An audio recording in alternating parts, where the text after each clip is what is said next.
Parce qu'on a besoin d'un nouveau climat, ça c'est évident, et ce n'est pas à nous de le dire, mais je pense qu'il y a beaucoup de signaux que cette période exceptionnelle et tragique que nous avons vécue et que nous sommes encore en train de vivre va demander des prises de position, va demander des changements.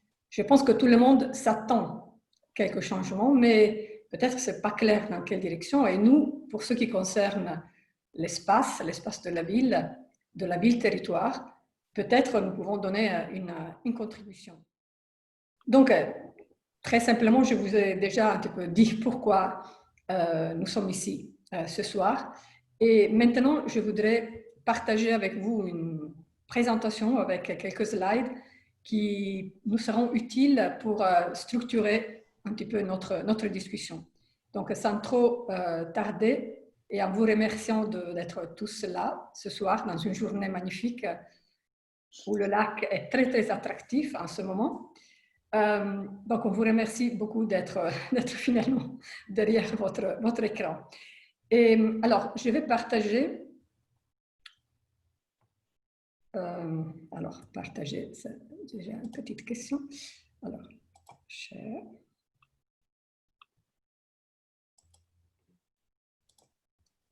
Je pense que vous verrez encore cette image avec la couverture rouge. C'est donc le nouveau climat aujourd'hui. Aujourd'hui, il est rouge.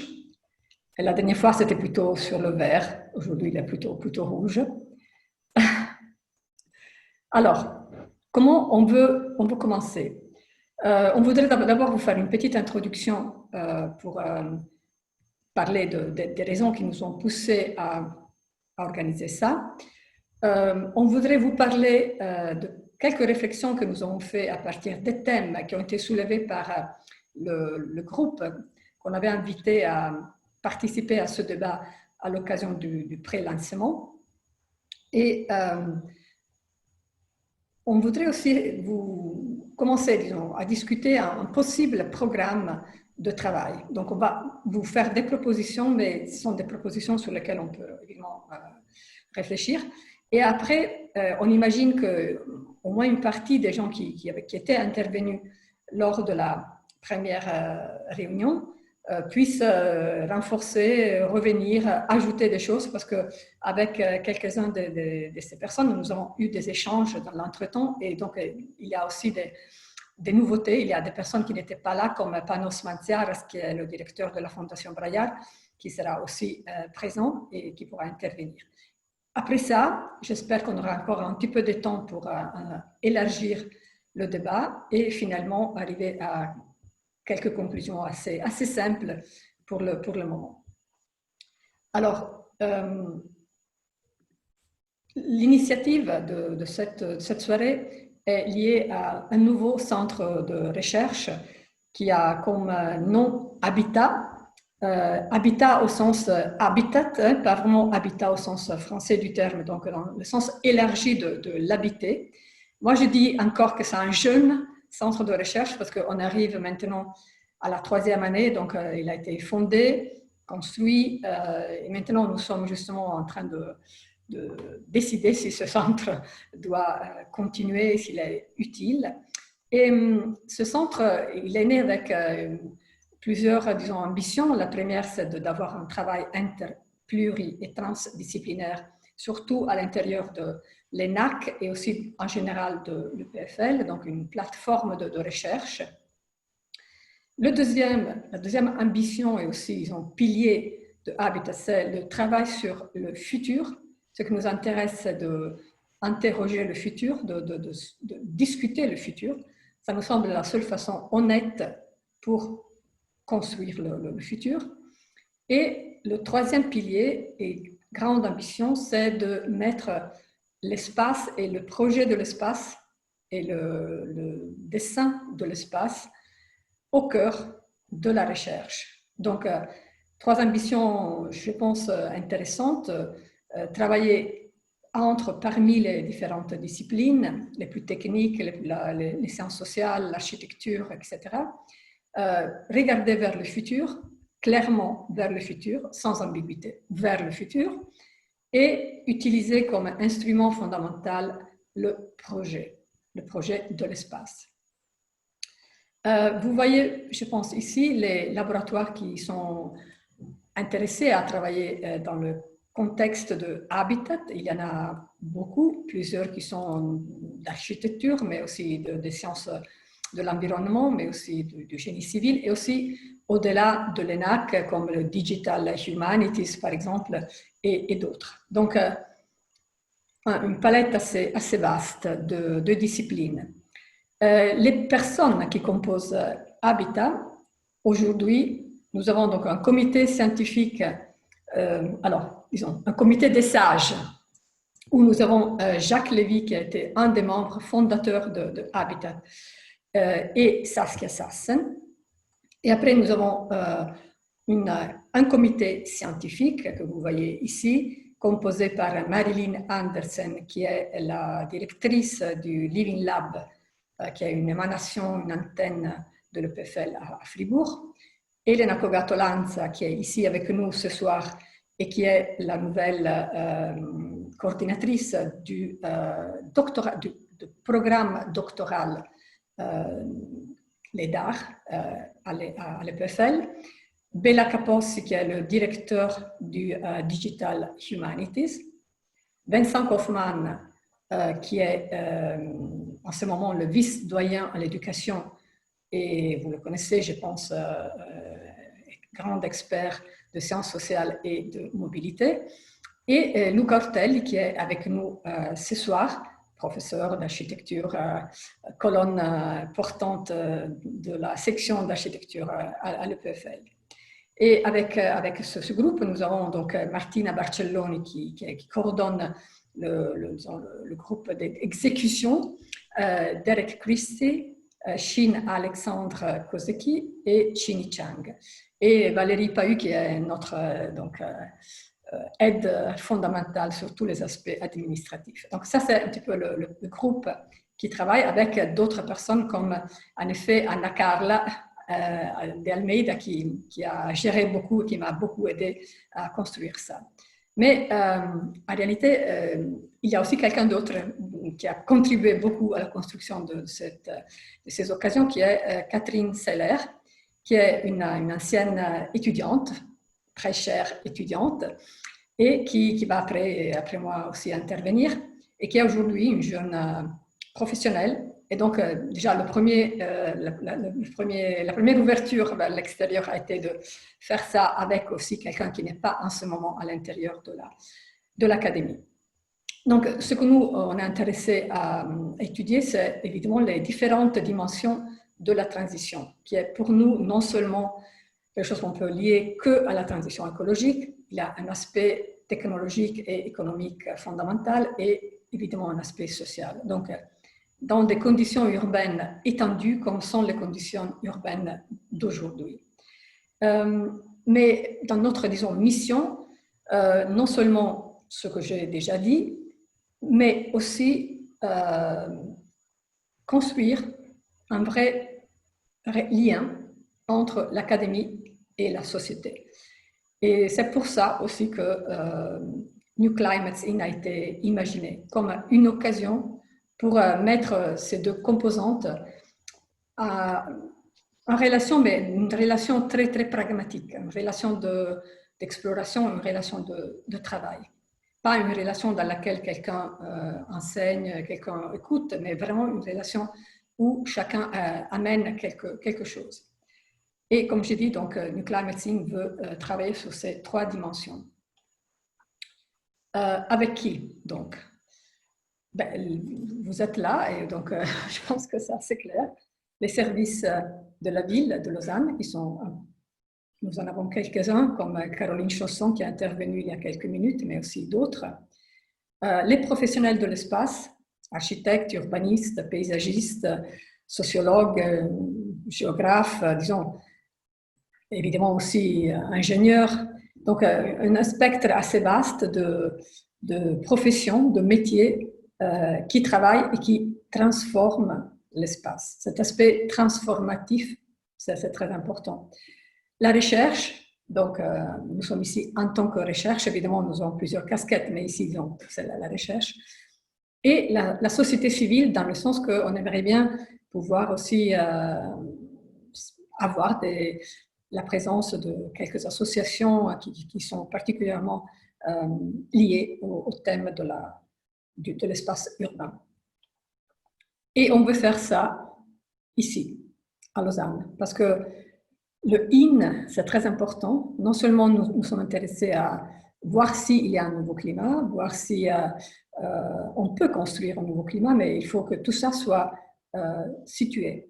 Donc, nous sommes intéressés à une expérience et à une connaissance qui soit située. Et pour cette raison, étant donné que nous sommes à Lausanne, nous avons commencé par Lausanne. Voilà donc notre premier lancement. Encore quelques mots pour éclaircir un petit peu les raisons aussi profondes, je pense, qui nous ont amenés jusqu'ici. Nous pensons que la production de connaissances, surtout dans les conditions dans lesquelles nous sommes, doit imaginer des processus alternatifs capables de produire de la nouvelle connaissance. Donc, pour nous, ce moment, c'est aussi un moment différent de production de connaissances. À travers, par exemple, l'intensification d'un débat qui est évidemment déjà en cours, nous n'avons aucune, on peut dire, aucune arrogance. C'est clair que ce sont les thèmes desquels on veut parler sont des thèmes qui ont été déjà abordés et qui seront abordés par d'autres. Mais nous, on veut quand même contribuer à intensifier, donner un petit peu plus de force et de résonance à ce qu'on est en train de faire.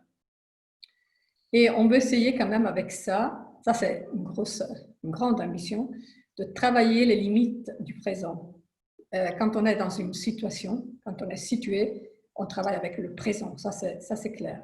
Mais sur ce présent, on peut quand même essayer de pousser et d'arriver à toucher et peut-être à dépasser un petit peu ou à déplacer un petit peu les limites du présent et à travers cette recherche, action collaborative. Donc, au-delà de tous les mots que je suis en train d'utiliser, c'est une pratique transformative, celle que nous voulons mettre en place. Et pour cette raison, donc, on espère de pouvoir continuer. Donc, ça a été le 30 mars, la première discussion aujourd'hui, et on vous dit déjà que le 8 juin, on voudrait continuer. On imagine d'ici à l'été d'avoir peut-être 2 encore, si on aura aussi une session au mois de juillet.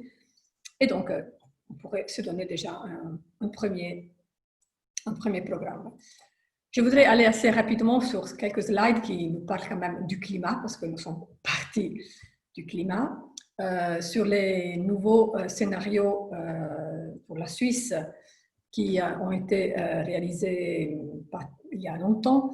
Je parle de la présentation qui a été faite à la conférence de la FSU en 2019 à Lucerne, où le météorologue qui a introduit ça, donc le professeur Bresch, a très clairement mis un petit peu en alerte la Suisse par rapport à au risque lié à l'impact du changement climatique, dans lequel, comme vous savez, il ne s'agit pas que d'avoir plus de pluie, mais il s'agira plus concentré, mais il s'agira surtout de vivre bien avec beaucoup de chaleur, par exemple, ou de travailler la scarcité de neige.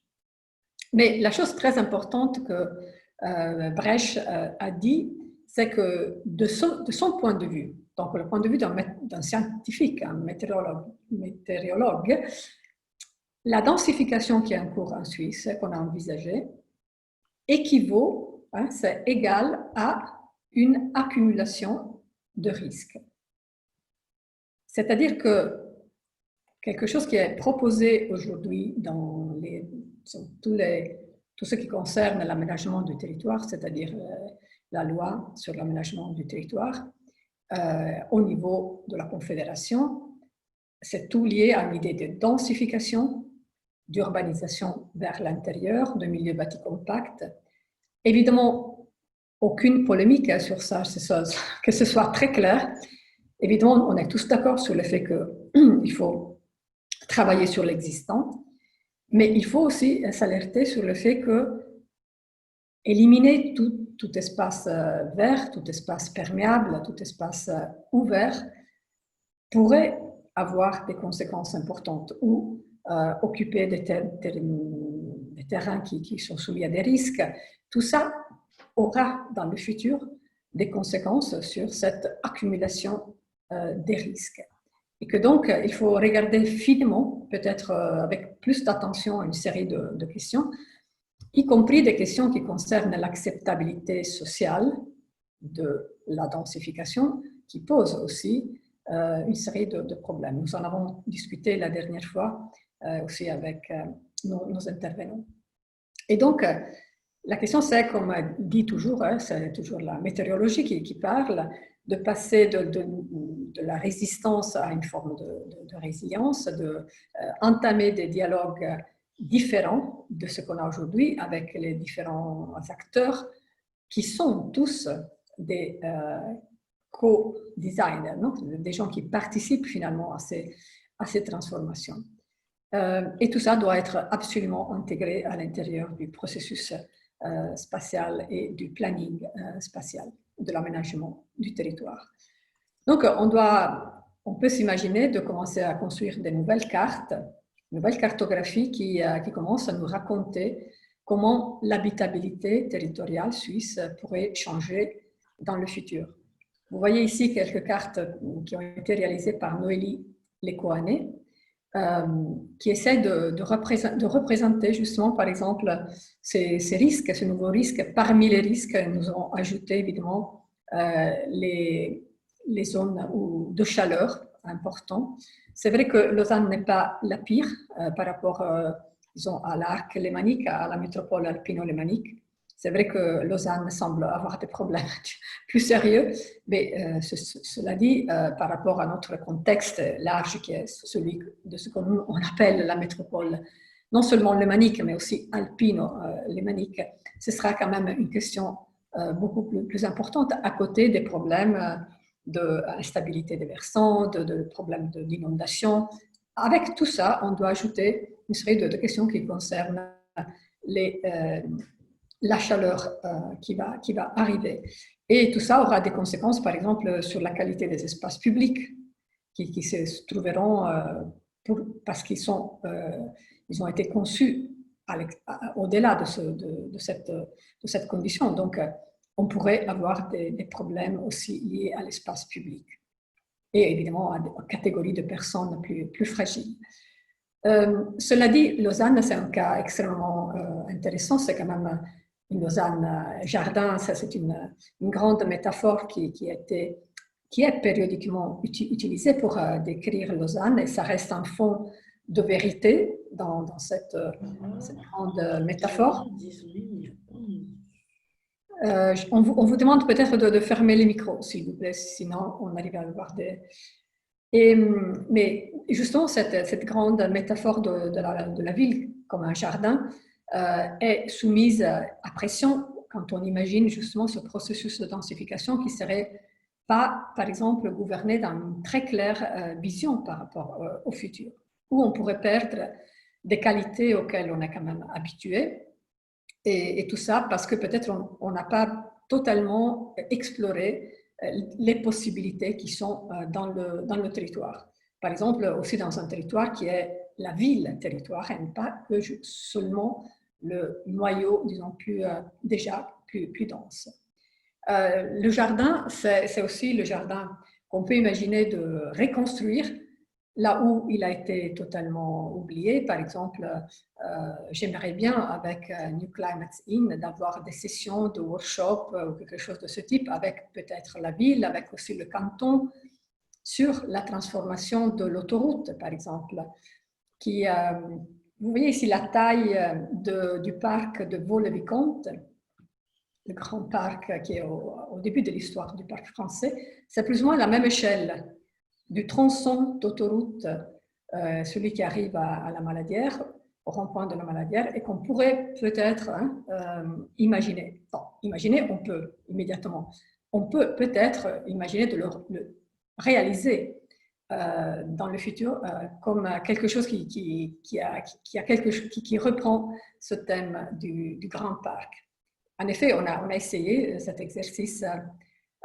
Ce sont des exercices qui sont toujours qui ouvrent beaucoup les yeux, de dire que finalement, on pourrait imaginer de dessiner cette autoroute différemment dans le futur. Et tout ça s'appuie évidemment sur toute une série d'études et de thèmes que la ville de Lausanne a déjà bien explorés. Et donc, c'est là où justement l'interaction entre des moments d'imagination poussés, même radicales, et toute l'épaisseur des connaissances qui sont déjà dans la ville, non seulement dans la ville au sens administratif et politique du terme, mais dans la ville dans le sens les connaissances chez chacun de nous.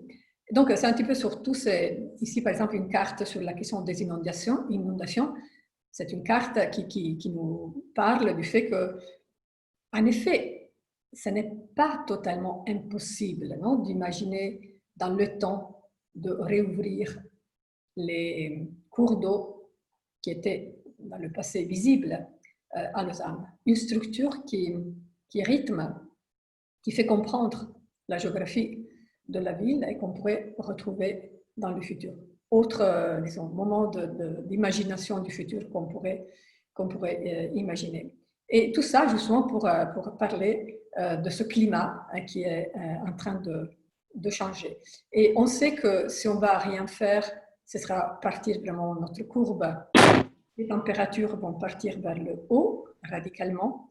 Et si on fait, au contraire, si on a des politiques qui seraient donc celles de diminuer les émissions, de changer la mobilité, de faire tout ce qui est nécessaire, on pourrait peut-être encore gouverner cette courbe. Mais si on imagine de faire très peu, ce sera plutôt partir vraiment vers le haut. Donc, ce sont des questions très importantes. Et si dans cette étude qui a été réalisée par BAC Economics, qui est basée à Basel, vous voyez ici la région lémanique, c'est un petit peu les évolutions entre 2010 et 2015. Donc, ce n'est pas très récent, mais on voit que la mobilité lente, par exemple, ou le transport public, même si les efforts qui sont en cours aujourd'hui sont très importants dans la ville de Lausanne, disons que les pourcentages ne changent pas radicalement. C'est-à-dire que si on continue comme on continue, on imagine déjà de faire des efforts, mais ces efforts ne sont pas du tout à l'échelle du problème. Et donc, oui, on fait des petites améliorations, mais rien qui puisse changer la donne. Donc, les thèmes, évidemment, sont vraiment beaucoup. Je pense que pour nous, c'est très important de connecter ces aspects de la ville comme un vrai laboratoire, la résilience comme un concept très compliqué vraiment à comprendre à fond. Hein, comme j'ai dit plusieurs fois, ce n'est pas du tout un concept doux, hein, c'est plutôt un concept très, très dur parce qu'il nous oblige vraiment à nous imaginer dans la catastrophe, non?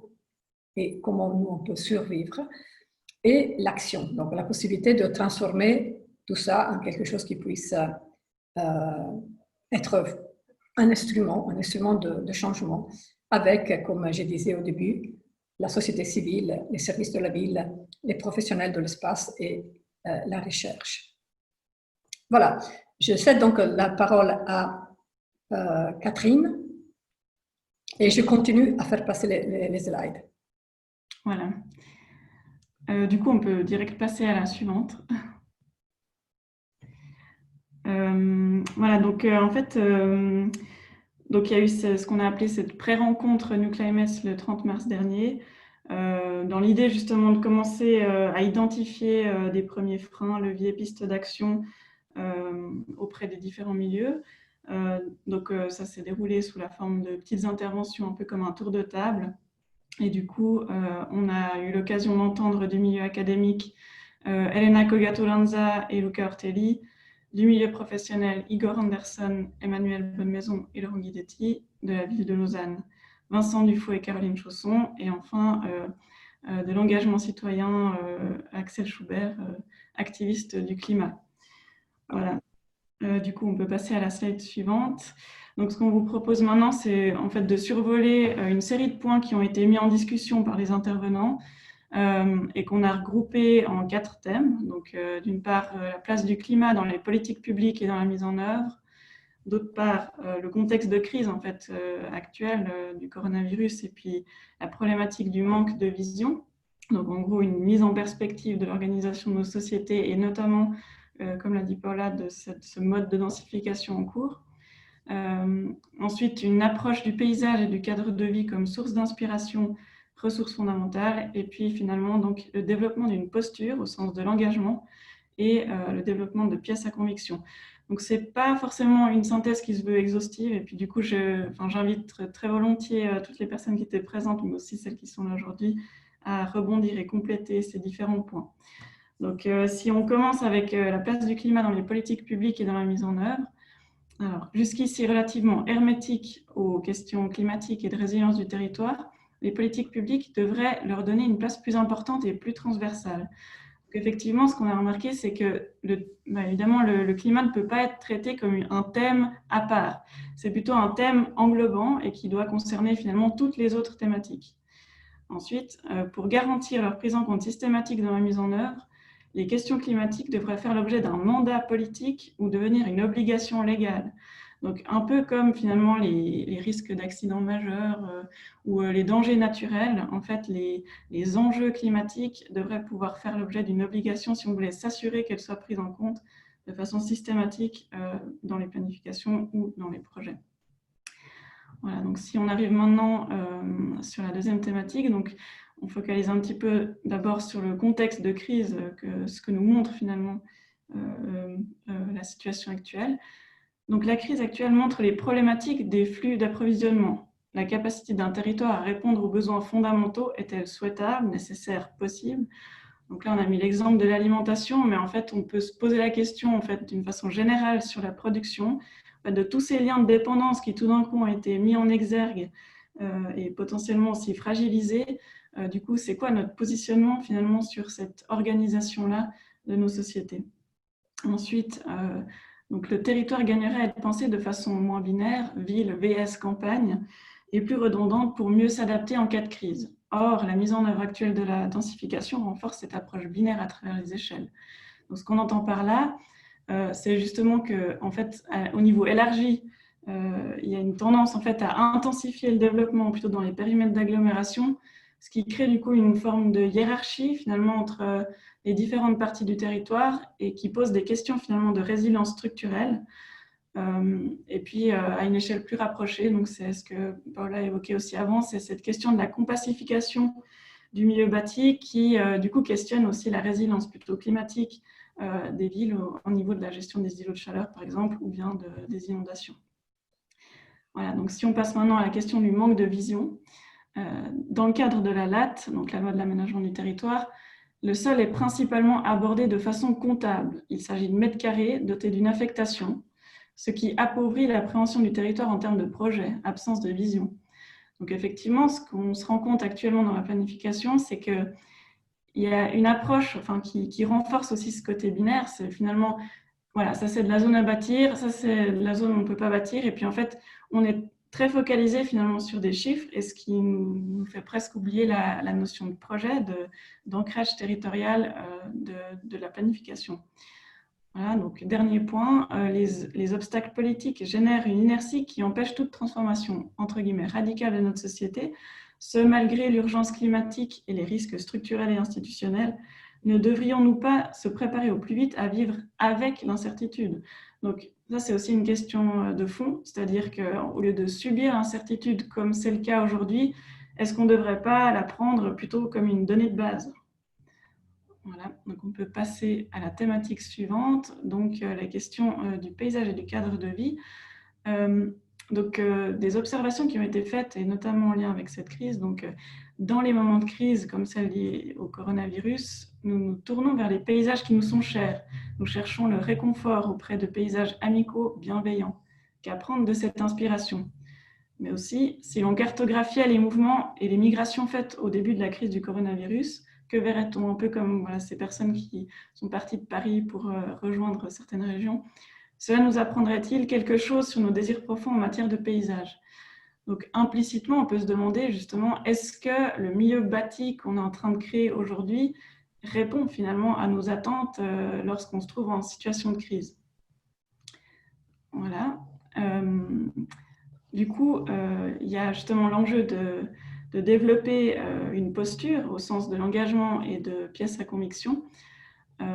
Donc, il faut faire l'effort finalement de décrire une vision, de produire des supports de réflexion et des pièces à conviction. Donc, justement, on parle ici de projet manifeste.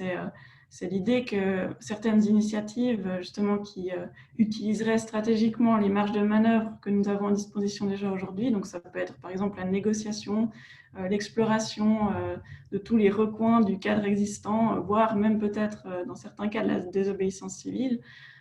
Nous permettrait peut-être d'alimenter finalement cette question de la vision et puis de produire des pièces à conviction sur lesquelles on pourrait s'appuyer. La cartographie, justement, peut être un outil de création de pièces à conviction. Elle peut représenter, pour aider à faire passer un message auprès des acteurs cibles, population politique, notamment en visibilisant certains phénomènes. Voilà, donc d'une façon générale, un des enjeux, c'est justement que toutes les initiatives qui cherchent à explorer dans l'espace le nouveau climat puissent gagner en visibilité pour qu'on puisse justement alimenter ce débat public et puis faire finalement une démonstration par la preuve. Donc, ce qu'on sait aujourd'hui, c'est que la ville de Lausanne est en train de préparer un plan climat qui vise la neutralité carbone à l'horizon 2030. Ce à quoi voilà, on a notre activiste du climat qui nous a mis en garde, et peut-être d'autres personnes partagent aussi ce point de vue, que ce scénario zéro carbone à l'horizon 2030 est peut-être un scénario du compromis et qui n'est pas assez ambitieux en soi et qu'il faudrait agir plus vite. Ça nous donne aussi une notion d'urgence, justement, qu'on aimerait amener ici avec le nouveau climat. Merci beaucoup, Catherine. Donc, on continue rapidement pour que finalement ça reste le temps nécessaire pour un échange. Alors, plusieurs mots sont revenus, aussi un petit peu cet aspect de l'engagement, mais je répète, c'est un engagement qui a aussi derrière lui cette ambition sur la recherche. Donc, ce n'est pas un mouvement social, hein, ce qu'on est en train de vous proposer, c'est vraiment une occasion de rencontre entre la recherche et la société. Et alors, on a pensé à quelques programmes pour 2020. Comme j'ai déjà dit, nous sommes intéressés à une connaissance fine de la situation existante. Nous avons imaginé des champs d'action différents avec des formats variés et complémentaires. Et donc, on vous les présente. Comme on dit, on a imaginé ça pour commencer, pour mettre sur la table quelques hypothèses, mais évidemment, on peut y revenir, ou surtout, on peut les nourrir de propositions. On a parlé de contrepoints, de lecture, d'ateliers et de laboratoires. À côté, vous voyez quelques-uns des thèmes, mais vraiment quelques-uns. Maintenant, il ne faut pas se focaliser, il y en a plusieurs. En tout cas, par exemple, la question de la mobilité, la perméabilité piétonne, la place de la voiture dans la ville, c'est un thème extrêmement important, je pense, ici à Lausanne, pour ne parler que de la question de la densification, mais aussi le thème de la production, c'est-à-dire comment nous sommes en train de revoir la production dans la ville, dans quel sens l'espace urbain est aussi un espace où la production de biens de consommation est possible. Comment on est en train de revoir complètement les vieilles idées de séparation fonctionnelle, mais aussi les vieilles idées d'éliminer toute la production des villes, comme si les villes n'avaient plus besoin d'être productives. Quand on parle de résilience, évidemment, il y a aussi tout ça. Ou du sol. Le sol urbain, le sol agricole, le sol productif, les problèmes liés au mode d'exploitation par rapport aux différents rôles et fonctions que le sol peut exprimer, et évidemment l'eau dans la ville, dans tous ces différents thèmes, de la qualité de l'eau jusqu'au risque d'inondation, mais aussi jusqu'à la possibilité du cours d'eau d'être un élément structurant dans l'espace urbain. Cette structure faible qui a disparu et qui n'est pas vraiment capable de gouverner ce qui se passe à côté d'elle. Et donc, ces formats et ces thèmes et d'autres thèmes. Alors, on peut imaginer de construire de relations qu'on a laissées pour le moment absolument ouvertes. Donc, les contrepoints, comme le dit le nom, c'est l'idée que nous avons des thèmes controversés. Donc, on aurait pu aussi utiliser controverse, mais disons, ça a été déjà utilisé. Contrepoint, ça nous semble plus musical que controverse, donc on préfère contrepoint. Mais en tout cas, il s'agit de mettre sur la table des questions difficiles. Des questions que, par exemple, dans les conditions normales dans lesquelles nous travaillons, où on fait de la recherche, où on fait un travail professionnel, ou pour les fonctionnaires de la ville, c'est difficile de traiter. Alors, notre ambition, c'est de pouvoir traiter l'intraitable, c'est-à-dire d'avoir des moments et un espace dans lequel parler des choses difficiles, d'amener les acteurs qui sont donc nécessaires pour pouvoir affronter. Évidemment, il faut une certaine disponibilité de la part des acteurs, mais si les acteurs ne sont pas disponibles, on peut quand même en discuter de façon à réveiller peut-être l'intérêt des acteurs. Donc, contrepoint, c'est des occasions pour affronter ou expliciter des questions qui posent problème. Et donc, on vous invite à suggérer, par exemple, des questions qui posent problème, à votre avis, sur la question de l'espace, évidemment, l'espace, la ville, le territoire, en relation avec le changement climatique et toutes les différentes questions que nous avons. Et donc, voilà, ça a vraiment un lieu de débat, mais débat qui peut être aussi très contrasté. Je pense qu'il y a beaucoup de non-dits, il y a beaucoup de choses qui restent quand même très, très cachées dans les mots valises, dans la rhétorique, et donc je pense qu'il y a beaucoup là qu'on pourrait faire un petit peu sortir. Et tout simplement se donner la liberté de traiter ça. Le deuxième format, c'est les lectures. Ça, c'est un format qui nous semble... nous, on aurait envie de participer à ces lectures, dans le sens qu'un territoire, une ville, c'est un lieu de lecture. Luca Ortelli pourra réagir, par exemple, sur ça. Luca parlait la dernière fois de la ville comme un roman, donc de partir plutôt de la structure du roman pour parler de la ville. Et nous pensons qu'il y a des lectures qui sont des lectures littéraires, évidemment, mais aussi des lectures de projets, peut-être de projets du passé, qu'on a oubliés, mais qu'on pourrait retrouver, relire, réapprofondir. Des lectures aussi, des travaux très, peut-être ingénus, mais aussi avec une bonne dose d'exploration, qui sont les travaux, par exemple, qui sont faits par les étudiants sur Lausanne et sur l'espace de Lausanne. Il y en a plusieurs, beaucoup. Je pense que utiliser ça comme une sorte de socle, de dépôt, de questions qui peuvent être après approfondies ou traitées différemment, mais déjà donner la possibilité de présenter ces recherches, ce serait déjà un point intéressant. Peut-être avec quelqu'un qui peut commenter, qui peut structurer, aider à structurer la réflexion. Donc des lectures différentes à propos de ce territoire, de son passé et de son futur. Le troisième format, c'est les ateliers. Alors, les ateliers, on imagine un lieu de travail interdisciplinaire et aussi un lieu de l'imaginaire. C'est-à-dire qu'ici, on imagine de pouvoir choisir des thèmes et surtout à travers l'exploration des possibles futurs, arriver finalement à créer des images, c'est pour ça que je parle d'imaginaire, des images qui peuvent faire évoluer l'imaginaire actuel que la ville a de soi-même. Et donc, dessiner de nouvelles images à partir de questions, encore une fois, souvent controversées, et pour lesquelles un débat ne suffirait pas. On aurait vraiment besoin de tester dans l'espace les possibilités et donc de trouver des arguments qui puissent éventuellement modifier notre perception de ces aspects.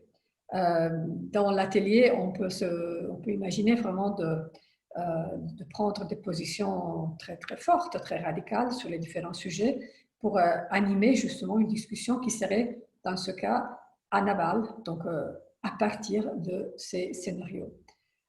Et finalement, le quatrième format, on l'appelait laboratoire, parce que là, on voudrait quand même arriver à un certain moment à transformer. Donc, je le disais au début, transformer peut-être comme vraiment une sorte d'œuvre collective, de transformer quelque chose dans l'espace. C'est-à-dire des expérimentations à l'échelle 1-1 et qui pourraient devenir, disons, comme des petits projets pilotes ou des projets, comme disait Catherine, manifestes, dans le sens de se dire que nous avons besoin d'expérimentation. Et nous avons besoin de créer des prototypes. Si on imagine que tout ce qu'on est en train de discuter nous amènera à changer nos styles de vie, nous amènera à modifier la façon d'utiliser l'espace urbain, probablement il y aura des adaptations importantes. Et ces adaptations, on doit aussi un petit peu les tester. On ne peut pas imaginer, par exemple, une politique d'un certain type de voirie, par exemple. On ne peut pas imaginer immédiatement de refaire toutes les voiries de Lausanne. On pourrait tester certains thèmes. Nous parlons, par exemple, avec les étudiants en ce moment des corniches. Lausanne, c'est une ville où parler de corniches a du sens, c'est-à-dire ces grands axes, ces parcours panoramiques qui sont plus ou moins sur la même courbe de niveau et qui sont la seule façon de ne pas continuer à descendre et à remonter, sont des éléments de structure de la ville et d'une nouvelle mobilité extraordinaire. Par exemple, ça serait un des thèmes qu'on pourrait traiter, soit dans l'atelier, soit dans le laboratoire, si à un certain moment on pourrait se convaincre qu'on pourrait finalement modifier certains aspects qui caractérisent aujourd'hui, par exemple, ce que nous, on peut appeler corniche. Mais encore une fois, c'est juste des exemples que je fais. La chose importante, c'est que nous avons besoin de prototypes. Et donc, si on arrive à réunir les conditions qui seraient nécessaires à leur réalisation, ben, ce serait intéressant peut-être d'imaginer aussi cette dimension de New Climates In. Là, il y a une première proposition de calendrier. Vous voyez quelques dates que nous avons commencé à mettre. On a mis quelques titres, mais je pense que ce n'est pas le cas en ce moment de s'arrêter sur ces titres. On l'a fait juste pour dire que nous avons déjà beaucoup de questions qu'on voudrait affronter, mais que ce qui est très important, c'est surtout maintenant de passer à une toute dernière chose, mais qu'on laisse peut-être à la fin. Non, Anna Carla, on la laisse à la fin avant de nous saluer. Et donc, finalement, c'est à partir de là que je voudrais d'abord donc ouvrir peut-être à des contributions des personnes qui ont été déjà citées, surtout par Catherine, quand elle a fait un petit peu le point des questions, des thèmes qui sont sortis, et après d'élargir. Le but de cette discussion, de ce débat, est celui d'abord de comprendre si vous êtes intéressé à cette démarche, parce que cette démarche a du sens si on la fait ensemble, sinon elle n'a pas du sens. Et deuxièmement, propositions ou suggestions ou déjà des choses plus concrètes, ou pourquoi on ne va pas s'occuper de ça, ou pourquoi on ne va pas discuter ça, et par rapport au format, si vous pensez qu'il y a d'autres choses qu'on devrait prendre en considération. Alors, je ne sais pas si, Anna Carla, tu peux peut-être inviter les personnes ou sinon on laisse tout simplement ouvert et on commence par le groupe qui était présent déjà la dernière fois. Anna Carla, tu n'as pas... Oui, j'ai bien écouté. On peut inviter d'abord professeur Lou Cortelli à parler. et à poser ses réflexions par rapport à les choses qu'on a parlé la dernière fois et aussi aujourd'hui. Évidemment, des moments pas trop longs, de façon à avoir la possibilité de faire peut-être plusieurs tours de table, disons.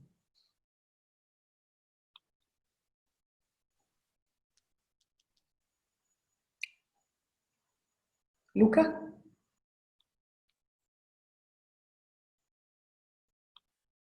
Il y a un problème?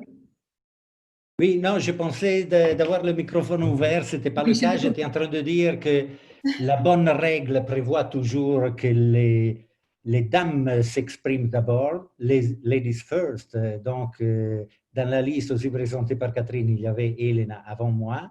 Donc, Elena, vas-y. Ok, Elena, pardon. Non, mais parce que sinon, moi, j'ai rien. Donc, Oui, Elena, tu veux? Oui, c'est Anna-Carla qui est partie par toi, donc. Oui. D'accord. J'improvise totalement au sens que depuis la dernière fois, une série d'autres choses m'ont occupée et puis je suis vraiment à l'intérieur des habitats comme toi, Luca, comme Paola. Donc, je risque d'avoir une parole très depuis l'intérieur. Mais par contre, quelque chose quand même peut-être qui peut être ajouté à la discussion. Il me semble que le défi principal, ce soit vraiment celui de construire une conversation extrêmement ouverte, hétérogène, au sens des paroles qui doivent être échangées. Le groupe qui nous réunit aujourd'hui est un peu plus élargi depuis la dernière fois, mais peut-être pas encore beaucoup.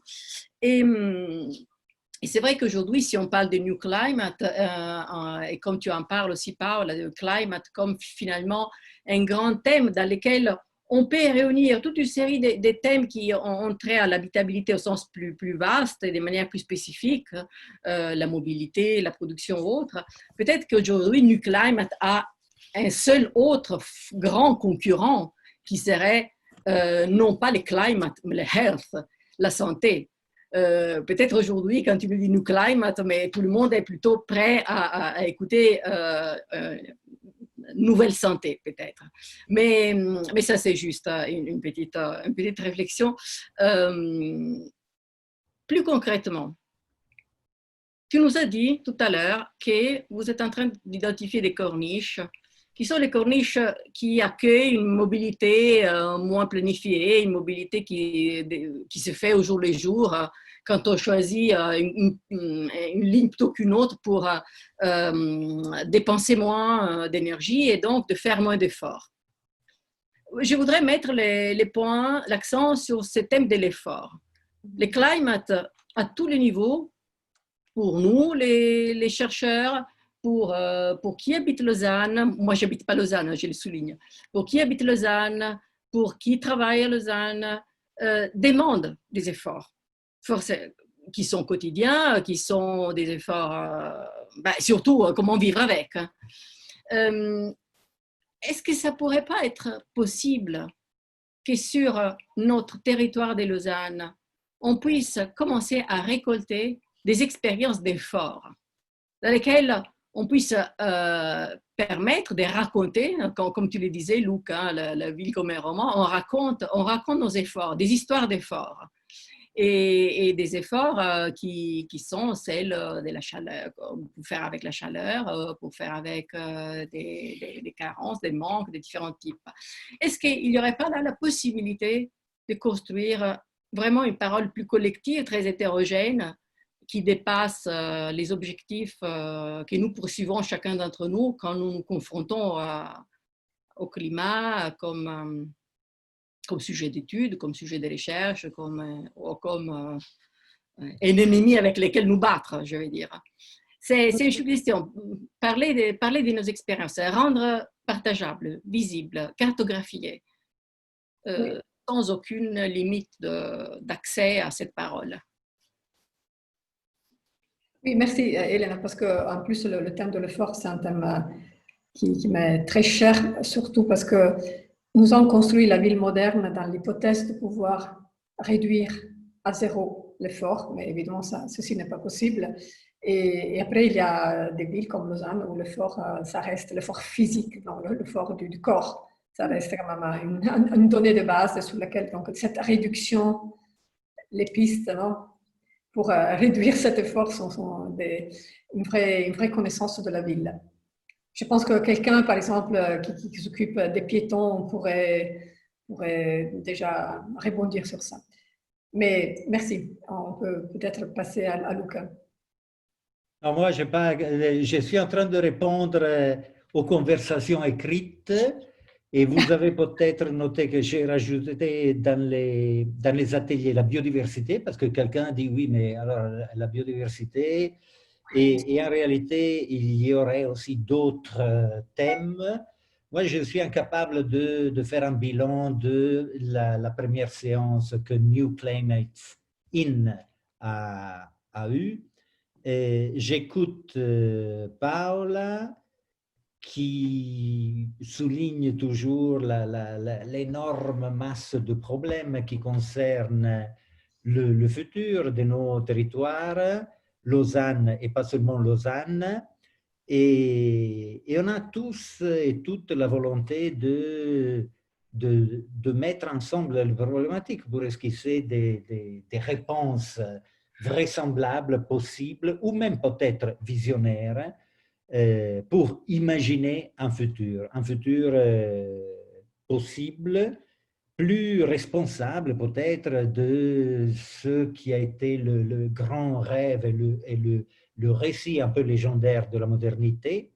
Mais en vous écoutant, bien, en écoutant en particulier Paola, aujourd'hui, je me pose quand même des questions, parce que Paola t'a souligné le fait que, disons, la direction de développement entreprise par nos autorités fédérales, mais pas seulement en Suisse, vise la densification. Et la densification semble être contraire à un rapport plus équilibré de l'urbain avec la nature. Paola, pour ceux et celles qui ne le savent pas, parle toujours volontiers de la ville comme un jardin. Mais je constate aussi que quand on fait le parallèle entre densification, dispersion et climat, moi, dans mon expérience personnelle, mais je ne suis pas un être humain particulièrement étrange, moi je sais que par exemple, pour lutter contre les climats chauds, il n'y a pas un moyen plus efficace que l'hyperdensification. Il suffit de se promener dans les villes de l'Afrique du Nord et on sait que dans la partie de la Casbah, il est toujours plus frais, mais sans aller jusqu'en Afrique. J'étais récemment oh mon Dieu, en Espagne, maintenant, pas à Santiago de Compostela. J'étais dans une ville espagnole. Mon Dieu, la ville avec San Sébastien, pardon. J'étais à San Sébastien, il faisait déjà une chaleur incroyable et quand on rentrait dans le centre historique, et le centre historique là c'est un centre fin 18e siècle, ben, il y avait 2-3 degrés de moins. Donc, moi, je ne sais pas, la chose qui me fait peur, mais qui n'est pas strictement liée au programme très dense proposé par Paola Viganò, mais la chose qui me fait peur maintenant, c'est de passer d'un extrême à l'autre. Moi, en tant qu'italophone, je suis les débats dans les journaux non spécialisés, dans les journaux tout publics, suite à l'émergence, à l'urgence coronavirus, et maintenant je découvre que tous les architectes et tous les urbanistes sont contre la ville et préconisent qu'il faudrait retourner à vivre dans des bourgades et à la campagne. Donc il faut faire attention parce que jusqu'à il y a 2 mois, les architectes et les urbanistes chantaient le bienfait de la métropole. Ah, l'urbanité, quelle merveille! Donc cette année, bien, chaque année pratiquement, on saluait le fait que la moitié de la population mondiale habite dans des mégalopoles. Et on était tous exaltés, nous, les architectes, les urbanistes. Maintenant, non, c'est fini. Et même les porte-paroles de l'urbanisme le plus convaincu je parle de la situation italienne, maintenant préconise, non, non, non, c'est fini, retournons à la campagne. Ça me fait rire et ça me préoccupe parce qu'on passe d'un extrême à l'autre. Et comme j'ai dit la dernière fois, la chose qui me préoccupe encore plus, c'est l'incapacité de nos disciplines de formuler des agendas, comme on dit, de formuler des pensées, des hypothèses, des projections de projets en dehors d'une urgence. Donc, aujourd'hui, on parle du coronavirus, et bien sûr, c'est une obligation. Mais heureusement, les réflexions de Habitat et aussi New Climate In a commencé avant le coronavirus. Donc, simplement, moi, je n'ai rien d'autre à dire qu'il faudrait éviter de passer d'un excès à l'autre. Paola, est-ce que tu as reconnu dans les, Oui, dans oui. les portraits des urbanistes italiens? J'ai tout reconnu, et je vais Okay, faire okay. pardon, mais justement, comme tu as dit, c'est l'utilisation instrumentale et rhétorique de la tragédie, ce qui est vraiment très très mal. Et donc, moi-même, j'ai dû prendre des distances parce que je trouve qu'il y a une direction qui n'est pas du tout possible. Mais ce que nous, on voulait dire, et que aussi Catherine avait un petit peu commencé à dire, c'est qu'il y a non seulement la densification, mais il y a aussi la polarisation. Donc la question, c'est que les deux vont un petit peu ensemble. On a utilisé dans le passé l'argument de la densification, de ne pas consommer du sol, etc., pour justifier des politiques de polarisation fortes qui ont comme conséquence la marginalisation ou de créer de nouvelles marginalités. Et tout ça demanderait une réflexion à plusieurs échelles. C'est un thème sur lequel on pourra revenir qui mérite beaucoup plus de temps. Et je pense que en ce moment, il y a cette découverte des vertus de la campagne et des vertus des bourgades, de montagne en particulier. Voilà, il faut un discours sérieux sur ça qui concerne l'habitabilité généralisée du territoire et de qu'est-ce qu'on fait avec cette habitabilité. Est-ce qu'on veut la garder? Est-ce qu'on veut la perdre? Est-ce qu'on veut on veut essayer d'amener toutes les différentes parties du territoire à un niveau d'acceptabilité et de qualité de vie, ou on veut abandonner des morceaux ici et là. Mais alors, merci de cette question, Luca, mais je pense qu'elle mérite peut-être un contrepoint spécifique, justement dédié à ça et qui arrive jusqu'à sur l'aspect de la chaleur en ville. Alors, disons qu'à chaque été, ce que les températures nous disent, c'est qu'en ville, il y a 4-5 degrés en plus de ce qu'on a à l'extérieur de la ville. Quand on dit ville, on ne parle pas de la Médina, Luca. On parle de quelque chose de très... mais moi, je constate que l'hyperdensification... Non, mais on ne parle pas de ça, c'est ça le problème. On ne parle pas de ça, on parle d'une ville où tu as des grandes surfaces en asphalte, une ville dans laquelle tu as des bâtiments qui sont isolés au milieu de l'asphalte. On parle de ça, c'est pas la Médina. Ça n'a jamais été ma tasse de thé, hein. Moi je sais... Je sais, mais la question c'est qu'est-ce qu'il y a derrière la ville, le mot ville, il y a plusieurs situations. Oui, non, simplement je disais que maintenant on condamne la densité. Non, mais moi, ce n'est pas ça. Moi, j'ai plein de problèmes avec la densité parce que malheureusement, la densification, inner densification, arrange tout le monde. Et quand une chose arrange tout le monde, y compris la spéculation foncière, moi, je regarde l'opération avec suspect et avec une certaine distance. Le problème, je peux déjà te dire que la spéculation foncière regarde maintenant aussi avec très, très volontairement aussi l'idée de recommencer à construire des pavillons quelque part dispersés. Donc, oui, mais ça, c'est la responsabilité des théoriciens de la ville diffuse. Hein. Voilà, alors, oui, d'accord, merci. On va continuer. Bon, j'invite maintenant Emmanuel Bonnemaison. Bien. Pour parler un petit peu de son avis. Vous avez le son? Oui. Oui. On vous écoute. Merci de m'inviter à parler parce que je trouve très intéressant les propos qui ont été tenus. Pour moi, par rapport à la ville dense, il y a un corollaire qui était mis en place au 19e siècle dès que l'urbanisme, dès que la ville s'est tellement densifiée, c'était la notion de système de parc. Et peut-être pour moi, c'est vraiment une chose intéressante, c'est de réfléchir à quel est… parce que le système de parc, il y a tout un tas de thèmes et de dimensions qui s'articulent, et quel serait le parc ou les parcs dont nous aurions besoin pour cette ville à laquelle nous avons envie de rêver. Et ça, je pense que c'est vraiment un élément clé. Pour moi, les deux vont ensemble et ne s'opposent pas finalement, mais sont vraiment des compléments indispensables. Il ne faut vraiment pas l'oublier. Et puis, moi, je trouve très bien cette notion d'atelier et de laboratoire. Et j'aimerais suggérer un thème qui serait peut-être celui du jardin d'acclimatation. Et peut-être c'est ça que Habitat pourrait être, c'est un jardin d'acclimatation. Parce que finalement, je réfléchissais, ce qui m'intéresse beaucoup, c'est qu'on parle de Lausanne. On va pas essayer de mettre en place, on va essayer de mettre en place ici des choses, ou de Genève peut-être, mais des choses qui fonctionnent ailleurs, mais on va devoir les adapter. Et finalement, c'est ça pour nous, l'endroit où on adapte, on acclimate les plantes qu'on a ramenées des lointaines contrées, c'est le jardin d'acclimatation. Magnifique, merci.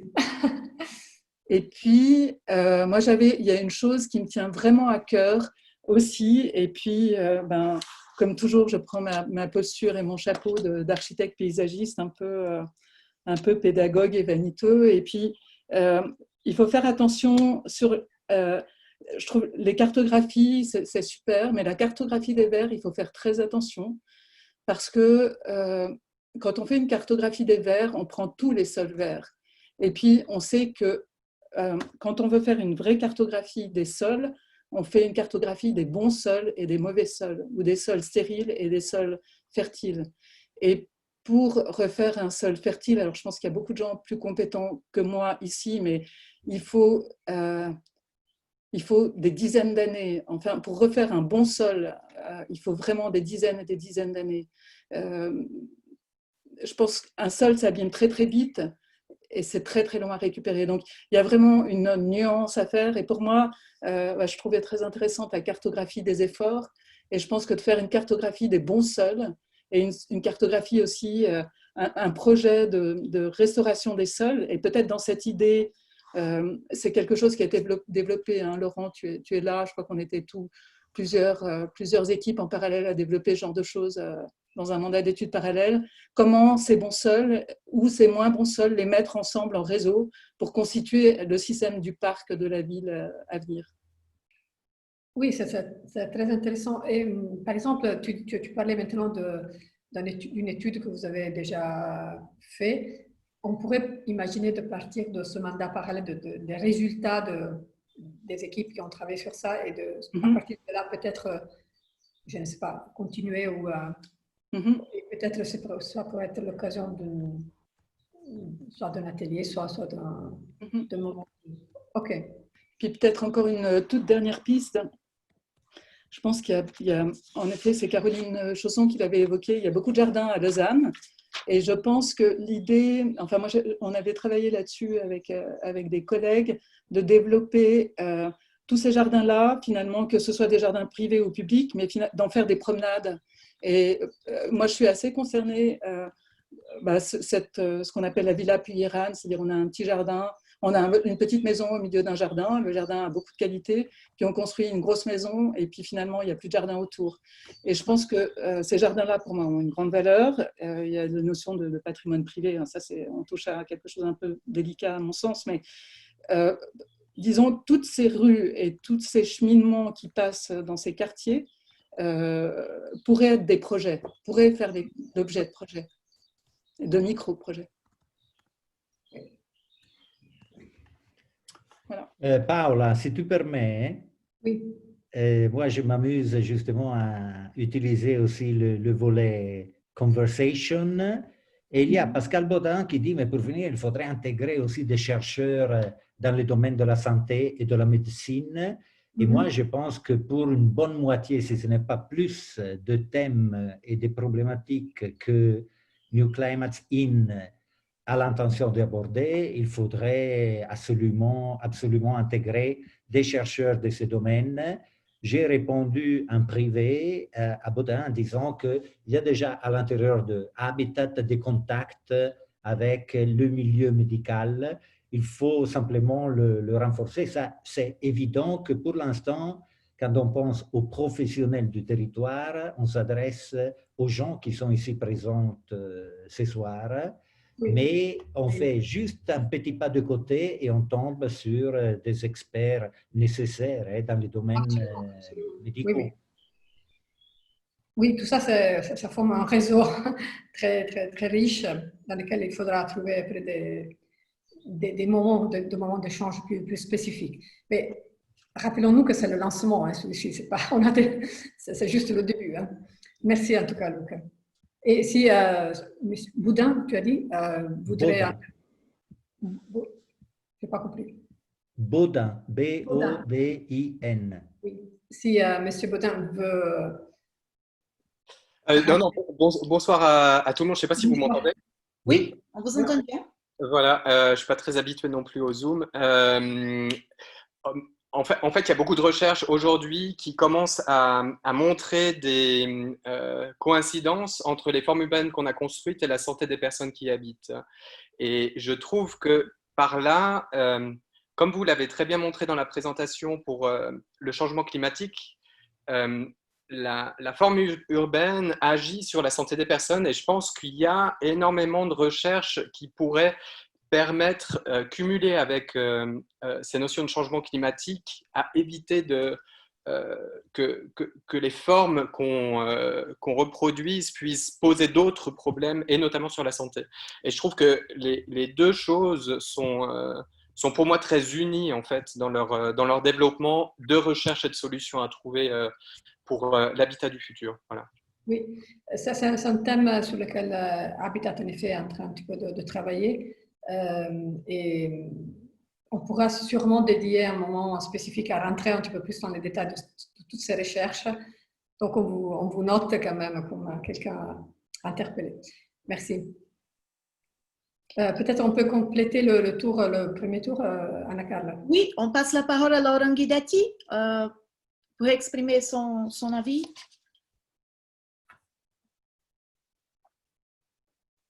On ne vous écoute pas. Le micro. Voilà. Bonjour à toutes et tous. Alors, moi, j'ai un point de vue ou une façon d'aborder les choses qui est certainement un petit peu différente de tout ce qu'on a entendu jusque-là, en partant d'un principe de départ sur lequel, à mon avis, il faudrait tous qu'on arrive un petit peu à réfléchir, un petit pas en arrière pour essayer de se mettre d'accord sur le constat. Parce que c'est vrai qu'on peut ergoter sur qui on doit inviter encore, qu'on peut encore discuter d'eux, etc. Mais le gros souci peut-être, c'est face à ce véritable constat-là, à ce constat, si on est d'accord là-dessus, peut-être qu'il faut arrêter d'ergoter et il faut maintenant agir, il faut avancer avec des idées claires et des actions, en gros un programme d'action. Parce que je pense que en disant New Climate, on ne se rend pas compte de l'état du climat. On ne se rend pas compte de ce que ces petites courbes qui arrivent à 3 ou 6 degrés changent pour la vie sur Terre. Ce qu'il faut savoir, c'est qu'à 3 degrés et plus, c'est des risques de migration climatique de l'ordre de 750 à 1500 millions de réfugiés climatiques dans le monde. Je vous rappelle que la crise des réfugiés de 2015-2016, c'était 2 millions de réfugiés et dans la pire année, c'était 2016, c'était 1 million. Et là, on parle de 750 à 1500 millions. Donc, j'ai l'impression qu'il y a une problématique de compréhension de ces aspects-là. Du climat, sur la biodiversité, nous vivons actuellement la 6e extinction de masse. Ce n'est pas pour rigoler qu'on dit ça. Ce n'est pas juste une façon de dire oui, on va mettre un petit peu plus de verre. Si c'est trop tard, il faut peut-être apprendre aujourd'hui d'autres compétences que celles de faire ce que nous sommes en train de faire, discuter et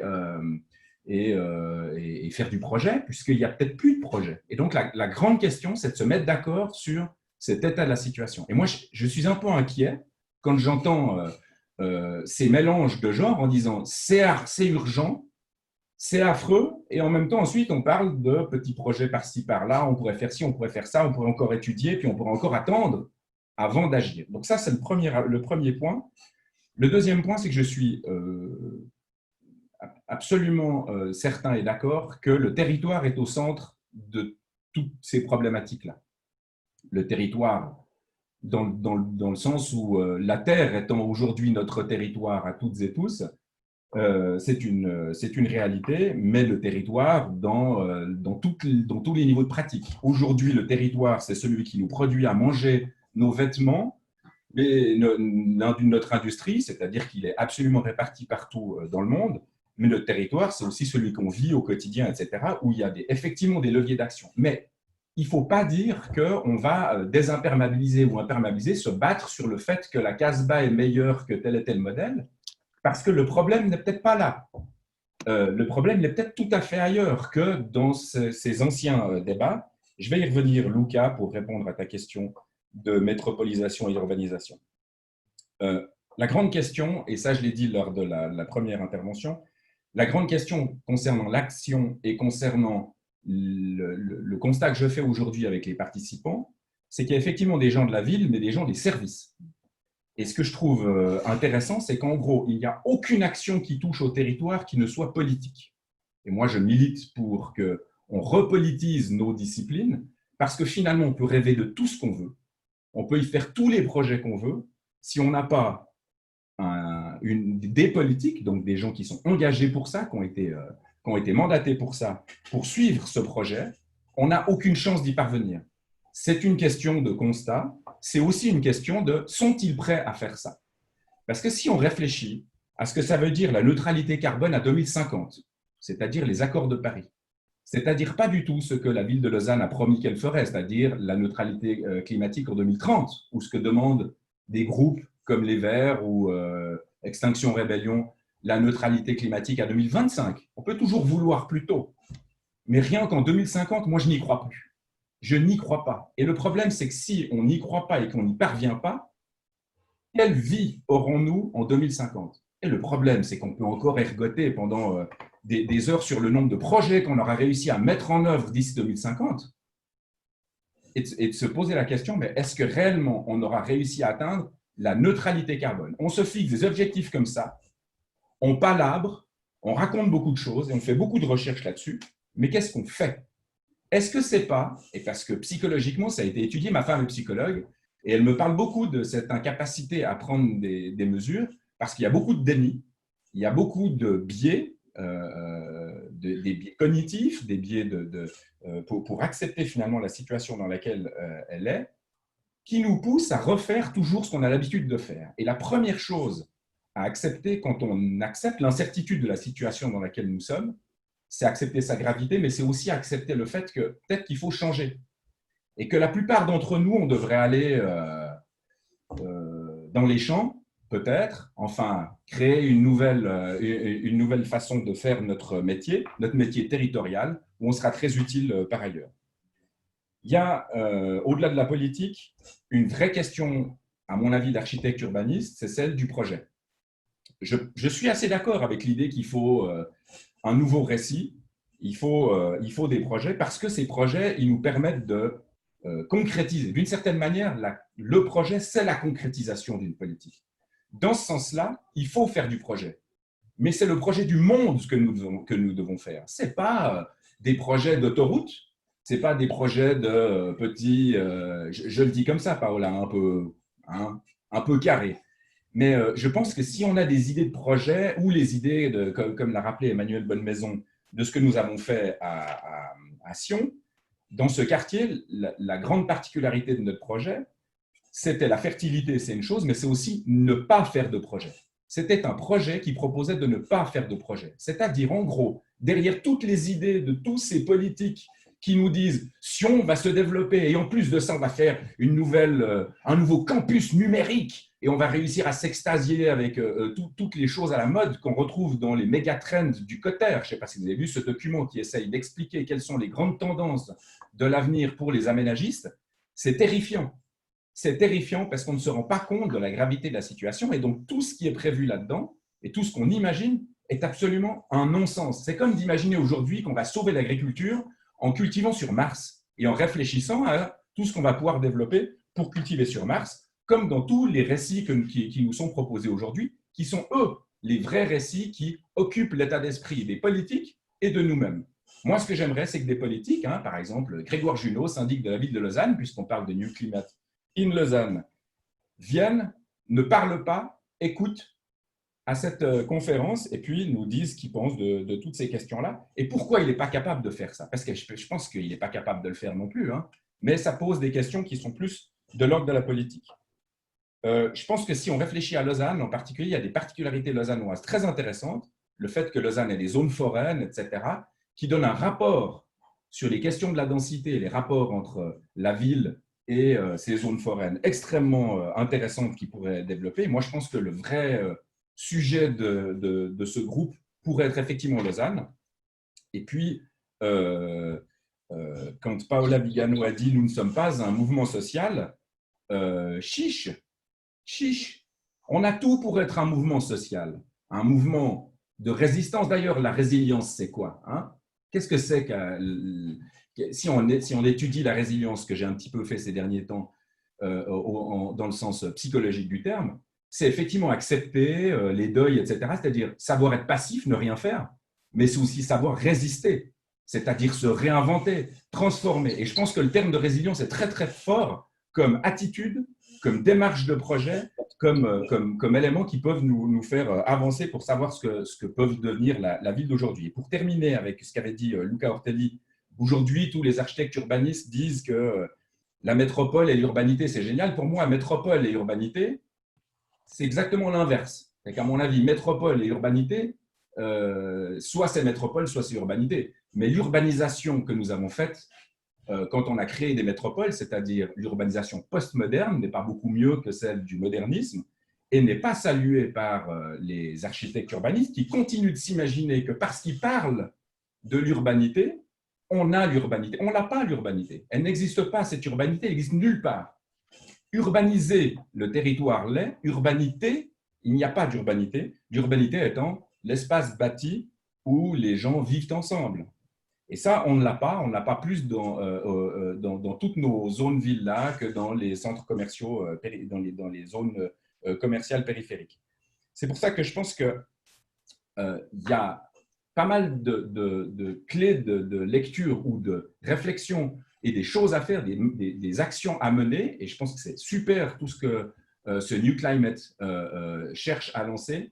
J'ai juste un tout petit peu peur qu'en termes méthodologiques, on continue de refaire des choses qui se sont déjà faites, de redire des choses qui se sont déjà dites et que le temps continue et que 2050 restera 2050. Et depuis le temps que j'entends ça, parce que les accords de Paris datent de 2015, si on regarde toutes les courbes entre 2015 et 2020, on n'a rien fait. Et je demande de l'action. Merci Laurent, c'était assez vivifiant cette intervention. Et évidemment, la première action, on inscrit un débat sur urbanité et métropole dans la liste des ateliers de lecture. Je ne sais pas, ça mais c'est très juste. Oui, non, mais je pense que tu soulèves des thèmes absolument corrects et importants auxquels, je pense, en ce moment, nous n'avons pas une réponse.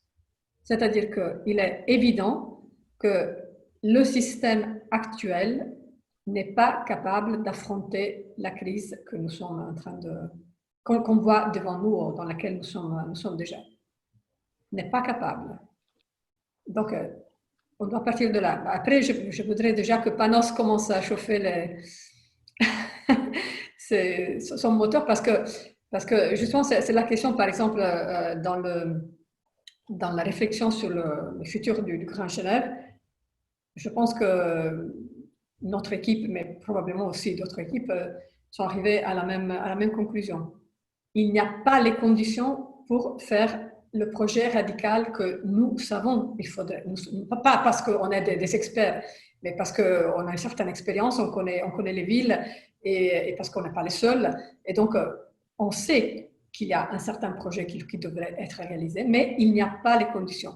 Qu'est-ce qu'on fait? Qu'est-ce qu'on fait à ce point-là? Il n'y a pas les conditions. Alors, moi, je me suis interrogée sur ça et je me suis dit que New Climate pouvait être un petit instrument que tu mets là, et étant donné qu'il part de cette situation, et je revendique que ce n'est pas un mouvement social. Ce n'est pas ça l'objectif, je m'excuse. Mon objectif, c'est ajouter une pièce à quelque chose, du point de vue de la connaissance, du point de vue des stratégies qu'on devrait imaginer, avec une situation spécifique dans laquelle tu peux démontrer quelque chose qui pourrait être utile aussi à d'autres contextes. Un mouvement social qui n'aurait pas cet impact, ce n'est pas ça qui m'intéresse. Mon intérêt, c'est donner une contribution, modifier, transformer les choses. C'est ça la chose importante. Dans ce sens, c'est de la recherche vraie, de la vraie recherche. Pas de la recherche académique, mais de la recherche vraie. Et alors, qu'est-ce qu'on fait quand on sait que le système n'est pas capable? Alors, évidemment, la politique n'est pas patrimoine des élus, non? On est d'accord. Donc, évidemment, il y a une facette politique dans ce qu'on est en train de faire. Tout ce que je dis est absolument politique. Il n'y a aucun... C'est clair. Mais en même temps, nous voulons quand même garder une certaine liberté d'expression. Et c'est pour ça que j'espère que cette occasion puisse générer finalement des débats qui finalement pourraient avoir une influence sur les élus, sur ceux qui doivent décider, mais qui ne sont pas les seuls finalement à décider. Parce que finalement, même les élus de Lausanne, qu'est-ce qu'ils peuvent décider en réalité? Quelle est vraiment leur marge de manœuvre? Je ne suis pas sûre qu'ils ont une marge de manœuvre tellement élargie. Donc, nous avons quand même la liberté. Nous avons la liberté de parler, de dire, de faire des propositions et de proposer des expérimentations.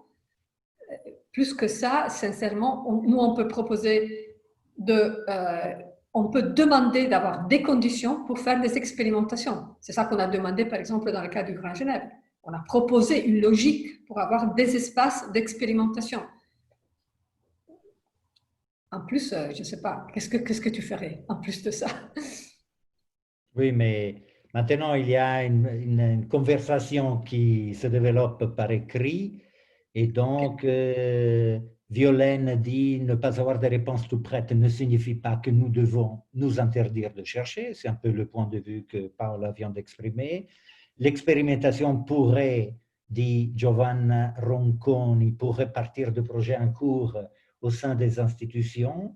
Mais Laurent a posé une autre question. Peut-être qu'elle est mal placée dans ce contexte, mais quand il dit peut-être que nous devrions tous et toutes aller travailler à la campagne, il pose une question qui va bien au-delà des réponses dignes que tu as données, Paola, et aussi des prises de position que je lis dans la conversation écrite. Moi, je ne veux pas donner une réponse parce que je n'ai pas vraiment de réponse, je le dis.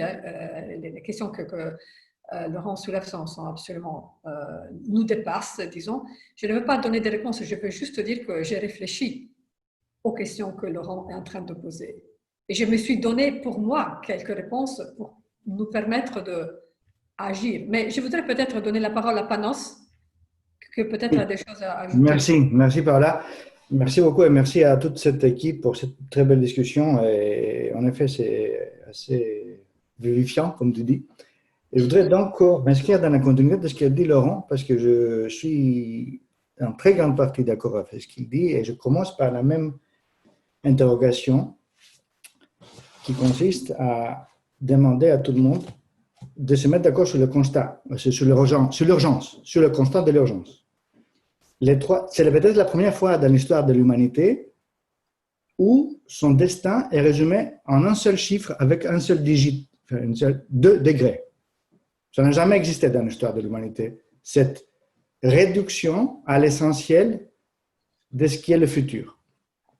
Donc, pour la première fois aussi, c'est-à-dire, nous avons pour la première fois un objectif chiffré. OK? Ça n'a jamais existé auparavant. Donc, il faut fonctionner, il faut nous réajuster vis-à-vis de ces chiffres. Cela veut dire, je suis désolé de le dire, mais ça devient une histoire aussi un peu, beaucoup même, de sciences exactes. Parce qu'on peut être très intelligent, très inventif, très collaboratif, très politique, très sociaux, mais si on n'arrive pas à rester en dessous de 2 degrés, comme dit Laurent, ça ne sert à rien. Donc, il faut réajuster l'ensemble de cette situation. Ben, c'est ce que tu as dit, je pense. Non, pas tout à fait. Moi, je pense qu'il n'y a pas de tout ou rien. Hein. C'est-à-dire qu'il n'y a pas une limite à 2 degrés. Il y a que 2 degrés, c'est grave.